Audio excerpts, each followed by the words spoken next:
that right at the moment, the trustees have engaged an independent accounting auditor to review all the payments to all players, including bonuses, and to ascertain if anybody has missed out. If anybody has missed out, we will immediately ensure that's corrected. Also, he said that they were just paid a few days before the Rugby World Cup quarterfinal, which is why they did not perform so well.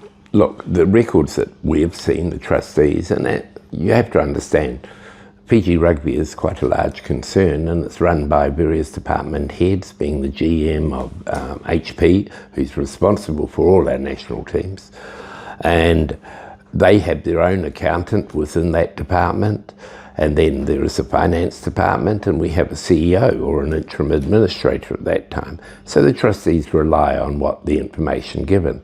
Certainly to date, the spreadsheets we've seen and the information given to us shows that everybody has been paid, and that was what we said in our press release last week. The bonuses were paid by government.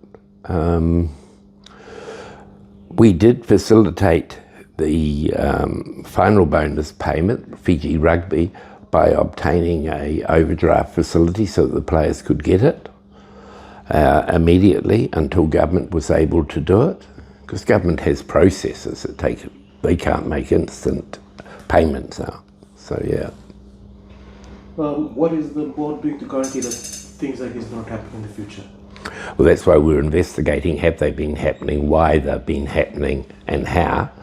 Once we have all that information, we'll ensure that the high performance unit has the right processes and procedures in place, as well as the finance departments. So with the PM's involvement last year, that was just for the bonuses? Yes. Yeah. Government was a major contributor to the World Cup last year. I mean, government contributed 2.5 million to the World Cup campaign, and yes, but the whole campaign cost just under $10 million. Did the sponsorship from Fiji Water help to... it was a huge help. We are ever grateful to Fiji Water, and that was thanks to the Prime Minister speaking to the owners of Fiji Water. It's a private company, and yes, of course, we're very grateful, and they've just renewed that sponsorship. So I'm hoping that all of this that the players are bringing out doesn't cause any of those sponsors to withdraw, because but the World Cup sponsors that made it happen were Punjas, Fiji Airways, government, and Fiji Water. Yeah, it was a whole combination of sponsorship, and World Rugby contributes also. Some of the players brought up that they had to pay their own fares, airfares, and they were supposed to have been reimbursed. That I do not know anything about, and certainly it'll be part of what we're looking at. But I would point out, and it makes it very difficult for me to talk about these issues, is that the players when we came in as trustees, one of the first things the players and Simon and everybody asked for was, could we have contracts for the players?